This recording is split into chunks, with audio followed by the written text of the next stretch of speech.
हमारे इस YouTube channel के सेगमेंट फास्ट न्यूज में आप तमाम का इस्तकबाल है। इस वीडियो में आप देख सकते हैं कम मिनटों में बहुत ज्यादा खबरें। तो आइए शुरू करते हैं वीडियो को और देखते हैं आज की ताजा तरीन खबरें। तेलंगाना असेंबली का बजट इजलास 24 जुलाई से शुरू होने का इम्कान। तेलंगाना कानून साज असेंबली का बजट इजलास 24 जुलाई से शुरू होगा। 2023 में असेंबली इंतखाबात हुए, कांग्रेस पार्टी इख्तियार में आई। इसके बाद सरमाई इजलास मुनक्किद हुआ।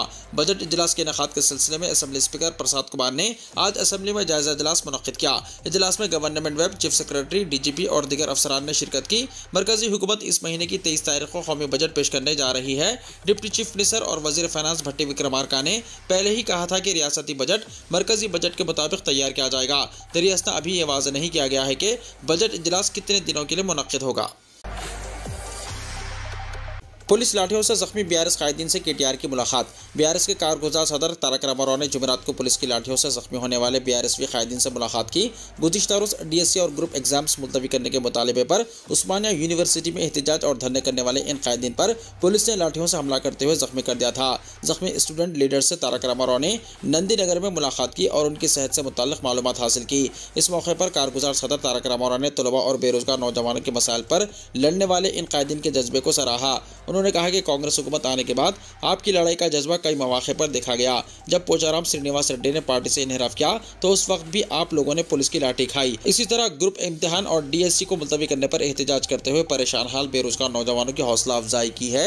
KTR ने मशवरा दिया कि वो अवाम मुखालिफ फैसलों के मामले में कांग्रेस हुकूमत के खिलाफ जिद्दोजहद जारी रखें। KTR ने यकीन दिलाया कि पार्टी की आला क़यादत हमेशा BRSV कायदीन की तायद करेगी। ग्रुप एग्जाम्स के इल्तिवा की खबरों की तरदीद। तेलंगाना पब्लिक सर्विस कमीशन ने ग्रुप 2 और 3 एग्जाम्स के मुलतवी हो जाने से मुताल्लिक़ मुख्तलिफ सोशल मीडिया प्लेटफॉर्म्स पर गश्त होने वाली इत्तलात को गलत करार दिया और वाज़ेह किया कि ग्रुप 2 और ग्रुप 3 के एग्जाम्स जून के तू शेड्यूल के मुताबिक मुनक्किद होंगे। कमीशन ने एग्जाम्स के मुलतवी हो जाने से मुताल्लिक़ सोशल मीडिया इत्तलात पर भरोसा न करने का उम्मीदवारों को मशवरा दिया है। वाज़ेह है कि गुज़िश्ता चंद दिनों से रियासत में मुख्तलिफ मुसाबिक़ती एग्जाम्स में शिरकत करने वाले उम्मीदवार, बिलखुसूस DSC और ग्रुप एग्जाम्स लिखने वाले उम्मीदवार एग्जाम्स को मुलतवी करते हुए आइंदा 2-3 महीने के बाद एग्जाम मुनक्किद करने का मुतालबा कर रहे हैं।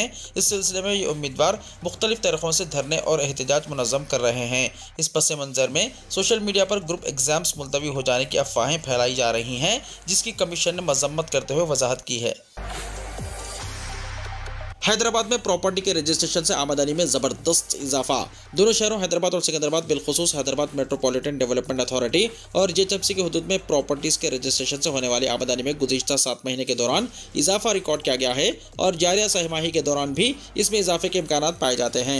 रियासती हुकूमत को हैदराबाद मेट्रोपॉलिटन डेवलपमेंट अथॉरिटी के हुदूद में दिसंबर से जून के दौरान होने वाली आमदनी 4,670 करोड़ 52 लाख रुपये रिकॉर्ड की गई है, जबकि साल गुज़िश्ता इस मुद्दत के दौरान 4,429 करोड़ 23 लाख रुपये आमदनी हुई थी। हुकूमत तेलंगाना की जानिब से जारी करदा इदाद शुमार के मुताबिक HMD हुदूद में नई तामीरात के लिए इजाज़तनामों की इजराई में भी इजाफा रिकॉर्ड किया जा रहा है और प्रॉपर्टियों के रजिस्ट्रेशन में भी इजाफा रिकॉर्ड किया जाने लगा है, जो कि रियासत के रियल इस्टेट में मुस्बित उछाल की अलामत के तौर पर देखा जा रहा है। रैतु भरोसा के लिए बजट में मुनासिब फंड्स अलॉट किए जाएंगे, डिप्टी चीफ मिनिस्टर ने कहा। डिप्टी चीफ मिनिस्टर मल्लू भट्टी विक्रमार्का ने कहा है कि हुकूमत जारी महीने मुकम्मल बजट पेश करेगी और रैतु भरोसा स्कीम के लिए मुनासिब फंड्स अलॉट करेगी। काबीनी ज़ैली कमेटी रैतु बंधु स्कीम पर अमलावरी के लिए गाइडलाइंस के सिलसिले में पेशरू जिले खम्मम में राय हासिल कर रही है। काबीनी ज़ैली कमेटी के सरबराह डिप्टी चीफ मिनिस्टर भट्टी विक्रमार्का और अरकान बशमूल वज़ीर श्रीनिवास रेड्डी और T नागेश्वर राव ने खम्मम के कलेक्ट्रेट में इस प्रोग्राम में हिस्सा लिया। इस मौके पर खिताब करते हुए भट्टी विक्रमार्का ने कहा कि अवामी हुकूमत की तेलंगाना में तश्कील हुई है। ये हुकूमत यहाँ के वसाइल और दौलत को अवाम में तकसीम करेगी। उन्होंने वाज़ेह किया कि रियासती हुकूमत अवाम से किए गए तमाम वादों पर अमलावरी के लिए पाबंद अहद है। इस बात की याद दहानी करवाते हुए कि हुकूमत ने पेशर हुकूमत के पेंडिंग और रैतु बंधु की रकम जारी की है। उन्होंने तयक़ुन दिया है कि आने वाले दिनों में किसानों को कांग्रेस हुकूमत से तमाम तरह की मदद हासिल होगी।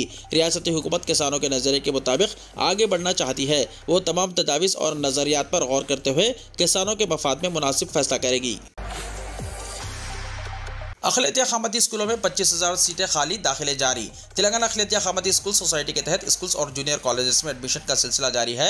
अखामती स्कूलों में तकरीबन 25,000 सीटें अभी भी खाली हैं। सेक्रेटरी खामती स्कूल सोसाइटी आयशा मसर्रत खानम यानी IAS ने मीडिया के नुमाइंदों से बातचीत करते हुए अखिलतों से अपील की है कि वो अपने बच्चों का खामती स्कूलों में दाखिला कराएं जहाँ म्यारी तालीम का इंतजाम है। उन्होंने कहा कि गुज़िश्ता 6 महीने से दाखिलों का अमल जारी है, ताहम इंतखाबी ज़ाब्ते अखलाक के नतीजे में शऊर बेदारी मुहिम में रुकावट हुई। उन्होंने बताया कि खामती स्कूलों में 90,000 से ज़ायद तलबा और ज़ेर तालीम हैं, जबकि गुज़िश्ता साल ये तादाद 83,000 थी।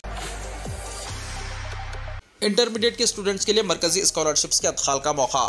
तेलंगाना बोर्ड ऑफ इंटरमीडिएट की जानिब से इंटरमीडिएट में पढ़ने वाले तलबा को इत्तला दी गई है कि मरकजी वजारत तालीम ने सेंट्रल स्कॉलरशिप स्कीम के तहत कॉलेजेस और यूनिवर्सिटियों के तलबा से स्कॉलरशिप्स की ताज़ा और तजदीद यानी न्यू और रिन्यूअल की दरख्वास्तें तलब की हैं। नेशनल स्कॉलरशिप पोर्टल पर दरख्वास्तें दाखिल करने की आखिरी तारीख 31 अक्टूबर 2024 मुकर्रर की गई है। तालीमी साल 2024-25 के तहत नेशनल स्कॉलरशिप स्कीम में स्कॉलरशिप्स की नई और तजदीद की दरख्वास्तें दाखिल की जा सकती हैं। 31 अक्टूबर तक दरख्वास्तों का अदखाल किया जा सकता है और 15 नवंबर तक इंस्टीट्यूट नोडल ऑफिसर से तनखी करवाने की आखिरी तारीख मुकर्रर है। दरख्वास्तें ऑनलाइन तरीक़ेकार के तहत वेबसाइट scholarships.gov.in पर दाखिल की जा सकती हैं। सेक्रेटरी बोर्ड ऑफ इंटरमीडिएट ने बताया कि बोर्ड की वेबसाइट tgbie.cgg.gov.in पर इंटर एग्जाम्स 2024 के टॉप 20% इब्तिदाई तौर पर मुंतखब उम्मीदवारों की फहरिस्त दस्तियाब रखी गई है, जिसमें जनरल OBC SC ST के 59,355 उम्मीदवारों की फहरिस्त मौजूद है। इनमें OBC 32,392, SC 8,079, ST 5,198 शामिल है। पुराने शहर के बरखी बिल्स की वसूली अड़ाने के हवाले करने की मुखालिफत। Telangana power employment joint action committee यानी TGPEJAC ने पुराने शहर में बरखी बिल्स की वसूली का काम अडानी ग्रुप के हवाले करने रियासती हुकूमत के फैसले की शदीद मुखालिफत की है। JAC ने Telangana सौदर्न power distribution company limited यानी TGS PDCL के सदरनशीन और मैनेजिंग डायरेक्टर मुशर्रफ अली फारूकी से इस सिलसिले में नुमाइंदगी करते हुए इन पर जोर दिया कि इस मसले को हुकूमत से उठाते हुए हैदराबाद साउथ सर्कल या डिस्कॉम के किसी भी हिस्से के बिल की वसूली और बरखी सरबराही का काम अडानी ग्रुप या किसी और खानगी कंपनी के हवाले करने की तजवीज़ को रोका जाए। मुलाजमीन की तंजीम ने कहा कि बरखी की सरबराही खानगी कंपनियों के हवाले करने का नजरिया पावर यूटिलिटीज़ सारिफिन और मुलाजमीन के मफाद में नहीं है। डिस्कॉम के मुलाजमीन इंजीनियर्स इस पर फिक्रमंद हैं। खसारे के बहाने डिस्कॉम्स को खानगी आने की तजवीज़ नामुनासिब है, क्योंकि खानगी कंपनियां मुनाफे की बुनियाद पर काम करते हुए सारिफिन पर इजाफी बोझ आयद करेंगी। दीगर रियासतों में बरखी की तकसीम के काम को खानगी आने के तजर्बात मुतवक्को नताज हासिल नहीं कर पाए, ये कहते हुए कि हैदराबाद साउथ सर्कल में भारी नुकसानात पर TGS PDCL ही हुकूमत की मदद से काबू पा सकता है। JAC ने कहा कि इंजीनियर्स और मुलाजमीन हैदराबाद साउथ सर्कल की माली हालत की बेहतरी के लिए कोई भी काम करने तैयार हैं। बीबी के आलम के जुलूस के लिए कर्नाटका से हाथी लाया जाएगा। कर्नाटका के महकमा जंगलात ने बीबी के आलम के जुलूस के लिए रूपावती हाथी फराहम करने पर रजामंदी जाहिर की है। वजीर जंगलात कोंडा सुरेखा ने कहा कि उन्होंने इस मसले पर कर्नाटका के वजीर जंगलात ईश्वर खंडेरे से बातचीत की और हाथी की मुंतकिली की मंजूरी हासिल की। यह हाथी पंचार्या मंदिर ट्रस्ट दीवानगिरी कर्नाटक का है। इसको मुनासिब रहनुमाना खतूत और एहतियात करते हुए रियासत लाया जाएगा। कोंडा सुरेखा ने कहा कि रहनुमाना खतूत के मुताबिक हाथी को तमाम सहूलतें फराहम की जाएंगी। ऑटो ड्राइवर्स के खिलाफ 8,930 मुकदमा दर्ज। हैदराबाद ट्रैफिक पुलिस ने गुज़िश्ता 15 दिनों के दौरान बच्चों को स्कूल से ले जाने वाले ऑटो ड्राइवर्स के खिलाफ मुख्तलिफ खिलाफ वर्जियों पर 8,930 मुकदमा दर्ज किए हैं। P Vishwa Prasad additional commissioner police traffic Hyderabad ने कहा है कि ज़्यादा बच्चे ऑटो में बिठाने, यूनिफॉर्म के बगैर ऑटो चलाने, ड्राइविंग लाइसेंस के बगैर ऑटो चलाने पर ऑटो ड्राइवर्स के खिलाफ खुसूसी मुहिम चलाई गई। साथ ही हालत नशे में गाड़ी चलाने और ओवरलोडिंग पर भी कार्रवाई की गई। ट्रैफिक पुलिस ने मुख्तलिफ खिलाफ वर्जियों पर स्कूल बसों और वैन्स के खिलाफ भी 390 मुकदमा दर्ज किए। इनमें हालत नशे में गाड़ी चलाना और ओवरलोडिंग शामिल है। पुलिस ने कई स्कूल्स के इंतजामिया और वालिदैन के साथ इजलास मुनक्किद करते हुए तलबा के तहफ़्फ़ुज़ के सिलसिले में बेदारी पैदा की। वालिदैन को ओवरलोड ऑटोस में बच्चों को भेजने के अवाक़िब से वाकिफ़ करवाया गया। RTC में नौकरियों के लिए गैर मजाज लिंक्स पर क्लिक ना करें, VC सज्जनान ने कहा। नायब सदरनशीन और managing director Telangana government road transport corporation VC सज्जनान ने महकमे RTC में मुलाजिमतों पर तकर्रुरात के ताल्लुक से मुतलाशियान रोजगार को मशवरा दिया कि वो ऑनलाइन पर मौसूल होने वाले जाली लिंक्स पर कोई रद्दमल जाहिर ना करें। उन्होंने X यानी साबिक़ा ट्विटर पर एक पोस्ट जारी करते हुए बताया कि हुकूमत की इजाज़त के बाद महकमे RTC में 3035 जायदादों पर तकर्रुरात के इक़दाम शुरू कर दिए गए हैं। ताहम ऑनलाइन दरख्वास्तों के अदखाल के सिलसिले में चंद लिंक्स गश्त कर रहे हैं जो महकमे RTC के नहीं हैं। इन लिंक्स के जरिए मुतलाशियान रोजगार से इनकी काबिलियत, दरख्वास्त फीस वगैरह की तफसीलात तलब की जा रही हैं। VC सज्जनान ने मुतलाशियान रोजगार से अपील की है कि वो इस किस्म के जाली लिंक्स पर कतई भरोसा ना करें और अपनी शख्सी तफसीलात किसी को ना भेजें। उन्होंने कहा कि RTC की सरकारी वेबसाइट के जरिए ही इस सिलसिले में तफसीलात जारी की जाएंगी। 3035 जायदादों की जुमला 2000 ड्राइवर्स की जायदादों पर भी तकर्रुरात किए जाएंगे, जबकि 743 labour, 114 deputy superintendent mechanic, 84 deputy superintendent traffic, 25 depot managers और assistant traffic manager, 23 assistant engineer civil, 15 assistant mechanical engineer, 11 section officer civil, 7 medical officer general और 7 मेडिकल ऑफिसर स्पेशलिस्ट शामिल हैं। पुराने शहर हैदराबाद की तरक्की के मंसूबे पर अमलावरी। रेवंत रेड्डी हुकूमत ने पुराने शहर को तरक्की देने के मंसूबे पर अमलावरी का आगाज कर दिया है। मीरालम तालाब को खूबसूरत सयाहती मुकाम में तब्दील करने के लिए मीरालम तालाब पर 2.65 किलोमीटर तक 6 लाइन पर मुश्तमिल high level iconic cable bridge की तामीर के लिए 363 करोड़ रुपए की इंतजामी मंजूरी दे दी है। मीरालम टैंक के मगरबी हिस्से चिंतलमेट रोड यानी मीर महमूद पहाड़ी रोड से मीरालम टैंक के मशरक में बेंगलुरु हैदराबाद नेशनल हाईवे 44 से मरबूत करते हुए 6 लाइन पर मुश्तमिल 2.65 किलोमीटर तवील हाई लेवल आइकॉनिक ब्रिज तामीर किया जाएगा। ब्रिज पर 2 मुकामात पर 140 मीटर तक रिसाई हासिल के लिए 2 रैम्प्स भी तामीर किए जाएंगे। एक मुकाम पर 110 मीटर पर मुश्तमिल एग्जिट रैम्प भी तामीर किया जाएगा। इसके अलावा केबल ब्रिज पर आराइशी लाइटिंग भी लगाई जाएगी। इस केबल ब्रिज की तामीर के लिए हुसूल अराजी की जरूरत है, जिसको TDR यानी हुकूक ट्रांसफर डायरेक्ट राइट्स के जरिए हासिल की जाएंगी। हाई लेवल आइकॉनिक ब्रिज की तामीर के लिए हुकूमत ने 363 करोड़ रुपए की इंतजामी मंजूरी दे दी है, जिसमें 359.53 करोड़ रुपए सिविल कामों के लिए खर्च किए जाएंगे। मजीद 3.47 करोड़ रुपए शिफ्टिंग कामों के लिए मुख्तस किए गए हैं। रियासती हुकूमत ने पुराने शहर में तरक्याती कामों को तेज करने के लिए मीरालम टैंक डेवलपमेंट पर खुसूसी तवज्जो मरकूज की है। बाप बेटी के रिश्ते पर नाज़ेबा तबसरा करने वाला यूट्यूबर जेल भेजा गया। हैदराबाद साइबर पुलिस की कार्रवाई। हैदराबाद के नामपल्ली कोर्ट ने यूट्यूबर प्रणीत हनुमंतु को बाप बेटी के रिश्ते पर सोशल मीडिया पर नाज़ेबा तबसरा करने के मामले में 14 दिन के जुडिशियल रिमांड पर भेज दिया। इसके नाज़ेबा तबसरे के बाद तेलंगाना के अलावा आंध्र प्रदेश और दीगर रियासतों में यूट्यूबर प्रणीत के खिलाफ कार्रवाई करने का मुतालबा किया गया और तेलंगाना की वजीर बराए बहबूद खवातीन और अतफाल सुनीता अक्का ने भी प्रणीत के खिलाफ मुकदमा दर्ज करने की पुलिस को हिदायत दी थी, जिस पर साइबर पुलिस ने मुकदमा दर्ज करते हुए इसे 4 शंबे को बेंगलुरु में गिरफ्तार किया था। ट्रांजिट वारंट के जरिए प्रणीत को हैदराबाद लाया गया और नामपल्ली की अदालत में पेश किया गया। अदालत ने प्रणीत के साथ 3 दीगर मुलजिमीन को 14 दिन की रिमांड पर दे दिया। प्रणीत के खिलाफ सेक्शन 67 BIT पोक्सो 79 294 BNS के तहत केस दर्ज किया गया है और कोर्ट की जानिब से अदालती तहवील में देने के अहकामात के बाद इसे चंचलगौड़ा जेल भेजा गया। हैदराबाद विजयवाड़ा कौमी शाहरा के फौरी काम अंजाम दिए जाएं। किसानों को ज़्यादा से ज़्यादा मुआवजा अदा करने जिला कलेक्टरों को चीफ मिनिस्टर का मशवरा। चीफ मिनिस्टर रेवंत रेड्डी ने कौमी शाहरों की तामीर के लिए हुसूल अराजी के अमल में ताखिर की वजूहत के बारे में जिला कलेक्टर से वक्फियत हासिल की, जिस पर जिला कलेक्टर ने चीफ मिनिस्टर को बताया कि ज़मीन की सरकारी कीमत और आम मार्केट की कीमत में काफ़ी फ़र्क पाया जाता है, जिसकी वजह से किसान अपनी ज़मीन को हुकूमत के हवाले करने से गुरेज कर रहे हैं। चीफ मिनिस्टर रेवंत रेड्डी ने सेक्रेटेरिएट से वीडियो कॉन्फ्रेंस के जरिए जिला कलेक्टर से बातचीत की और कौमी शाहरों के तामीरी काम में ताखिर की वजूहत दरियाफ्त की।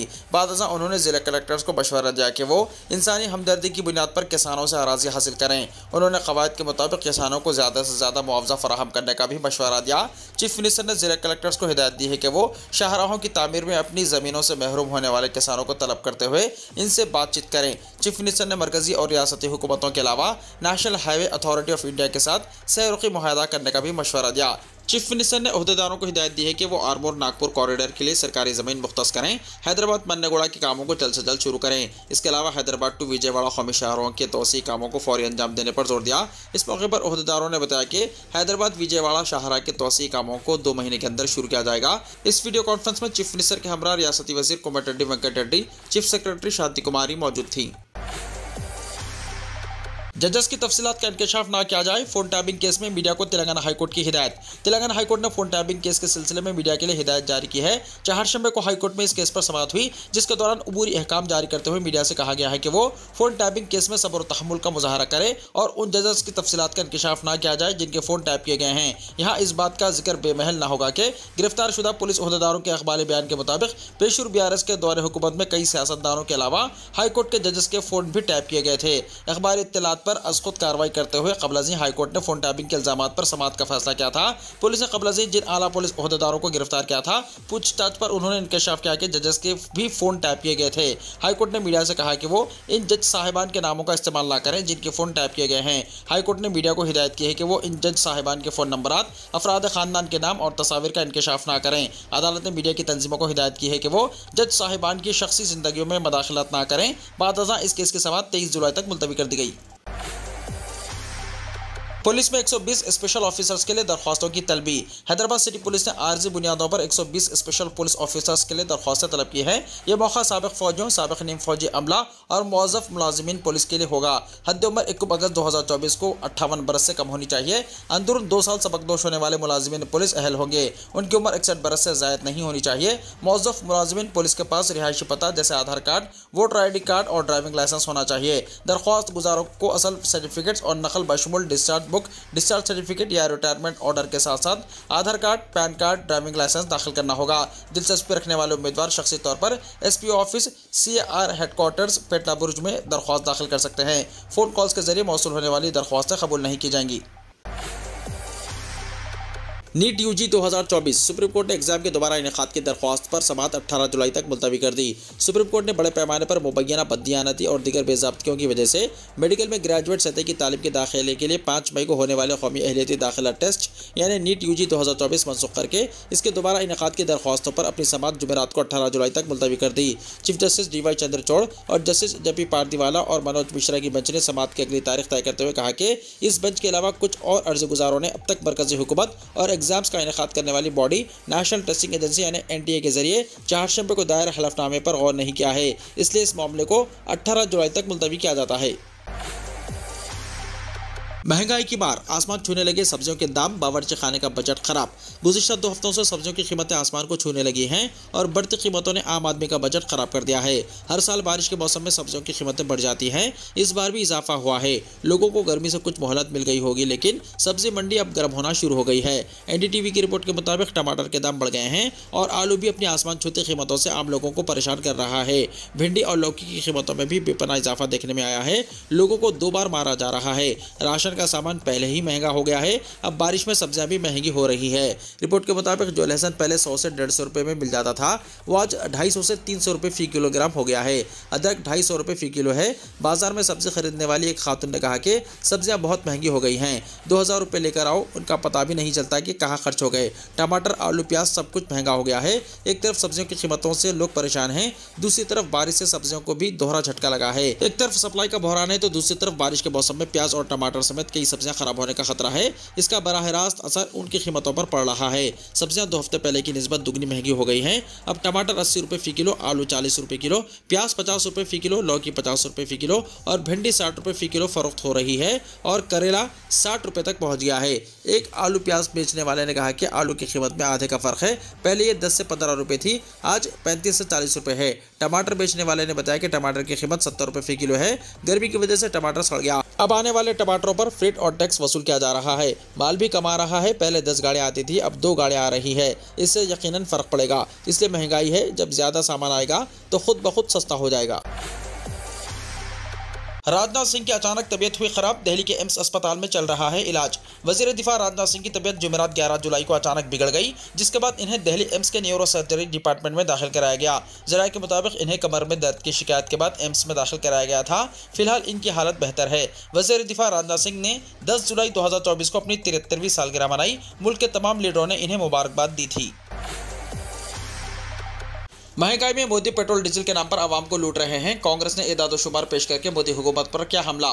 कांग्रेस मुल्क में बढ़ती महंगाई और बेरोजगारी को लेकर मरकज की मोदी हुकूमत को लगातार तनखीद का निशाना बना रही है।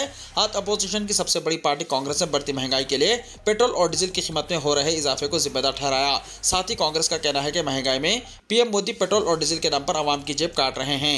दरअसल कांग्रेस ने सोशल मीडिया प्लेटफॉर्म एक्स पर एक पोस्ट किया है, जिसमें लिखा है कि महंगाई में मोदी पेट्रोल डीजल के नाम पर आवाम को लूट रहे हैं, उनकी जेब पर डाका डाल रहे हैं। इंटरनेशनल मार्केट में खाम तेल की कीमत कम होने के बावजूद नरेंद्र मोदी पेट्रोल डीजल की कीमतें घटाने को तैयार नहीं हैं। इस ताल्लुक से कांग्रेस ने एदाद-ओ-शुमार भी पेश किए हैं और ये बताने की कोशिश की है कि साल 2014 के मुकाबले साल 2024 में खाम तेल की कीमतें कम हुई, फिर भी मोदी हुकूमत ने आवाम को राहत नहीं दी, बल्कि उनकी जेब पर बोझ मजीद बढ़ाते ही रहे। कांग्रेस ने जानकारी देते हुए बताया कि साल 2014 में यूपीए हुकूमत के दौरान खाम तेल की कीमत $111 फी बैरल थी। उस वक्त पेट्रोल $71.41 फी लीटर और डीजल $55.49 फी लीटर फरोख्त हो रहा था। साल 2024 में एनडीए हुकूमत के दौरान खाम तेल की कीमत $85 फी बैरल है, फिर भी पेट्रोल ₹100 लीटर और डीजल ₹90 फी लीटर फरोख्त हो रहा है।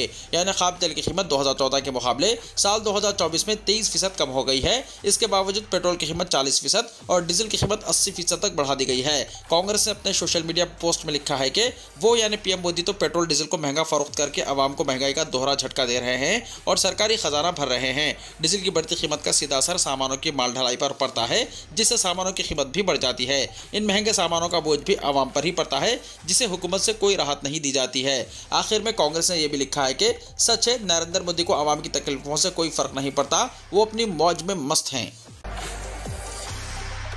रियाद से पेशावर जाने वाले सऊदी एयरलाइन की तैयारे को आग लग गई। रियाद से पाकिस्तान जाने वाले सऊदी एयरलाइन की परवाज में पेशावर के बादशाह खान इंटरनेशनल एयरपोर्ट पर लैंडिंग के वक्त आग लग गई। पाकिस्तान मीडिया के मुताबिक सिविल एविएशन अथॉरिटी ने कहा कि तमाम 276 मुसाफिरों और अमले के 21 अरकान को फौरी तौर पर हिफाजत से निकाल लिया गया और इन्हें महफूज मुकाम पर मुंतकिल कर दिया गया। एविएशन अथॉरिटी के तर्जुमान सैफुल्लाह ने बताया कि एयर ट्रैफिक कंट्रोलर्स ने तैयारे के बाय लैंडिंग गियर से धुआं और चिंगारियां उठते हुए देखा और पायलट्स को खबरदार किया। उन्होंने एयरपोर्ट की फायर एंड रेस्क्यू सर्विस को भी आगाह किया, जिस पर CAA की फायर गाड़ियां फौरी तौर पर पहुंची और लैंडिंग गियर पर लगी आग को बुझा दिया। सैफुल्लाह ने कहा कि फायर टेंडेंट ने बरवक्त कार्रवाई की और लैंडिंग गियर में लगी आग पर फौरी तौर पर काबू पा लिया, जिससे तैयारे को एक बड़े हादसे से बचा लिया गया। तमाम 276 मुसाफिरों और अमले के 21 अरकान को एक इनफिल्ट्रेबल स्लाइड के जरिए बहिफाजत निकाल लिया गया।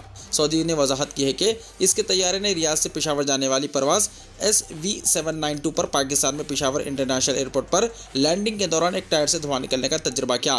तैयारे को फौरी तौर पर रोक दिया गया और मुतल्लिका हुक्काम को इत्तला दी गई। तमाम मुसाफिरों और अमले को इनखलास स्लाइड के जरिए बहिफाजत निकाल लिया गया।